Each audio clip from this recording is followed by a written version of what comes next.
I understand what you're saying. And my record has been being concerned about those issues, particularly the number of children who live in poverty in this state. We have I think it's 8%, 8 to 9% of our children in this state live at half the poverty level. And that's outrageous. And we are too rich a country, and it's too important for all of us that those economic issues be addressed. I think that you start with the children. You obviously got to have early Head Start and Head Start. It's really important for children who need that assistance to be able to be competitive at school. We need to maintain our school lunch program, our school breakfast program, those kinds of nutrition programs that help students to make sure that they can study during the day because they've had enough to eat. There's no doubt about that. And we need to look at economic development so that parents have opportunity to earn a living that can provide the resources for their families. But I'm sensitive to those issues, and I think it starts with education, but it also starts with an economic policy that understands that a living wage has to be paid to folks. We can't have a situation where a person works a 40-hour week, a hard job, and doesn't make enough money to take care of their family, lives in poverty. That's inexcusable in this country. Wanda? No, actually, it's kind of covered everything I was going to ask about the military and healthcare and education, but I think you've covered what I had to ask. Let's go to another call. V103.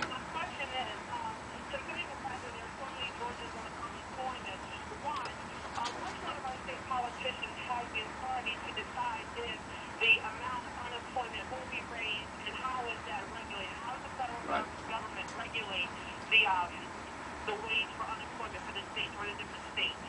Well, our great labor commissioner, Michael Thurman, is the expert on that, so I'm not going to be the expert, but I'll tell you what I think how that system works. The federal government provides for the duration of unemployment, how long you get it. And when the bailout package for all the big people of Wall Street was being passed, the members of the Senate, Saxby Chambliss, left town without having extended the duration, the period of time that a person can receive unemployment benefits. Fortunately, they came back and they've just recently extended unemployment benefits, and that'll help people in Georgia. The amount of unemployment, the actual amount of the check is set by the state legislature. And so the legislature is the one that sets the amount. The federal government talks about the duration to which you're entitled to unemployment. Okay. Let's go to another call real quick. Hello?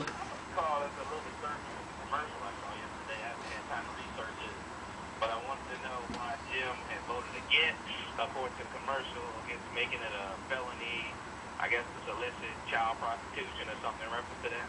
Yeah, that commercial. That's outrageous.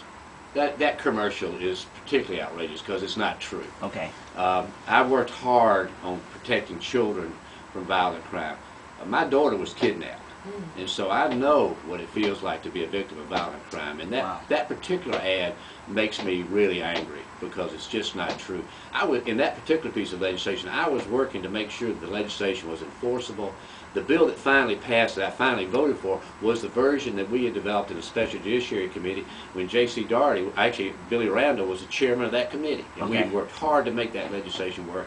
That advertisement really hits me hard because it's so outrageous and so untrue and so unfair to me, because I know what it feels like to be the victim of violent crime, and I just reject that ad. It's the kind of ads that they ran against Max Cleveland, and I know the voters of Georgia are not going to put up with that.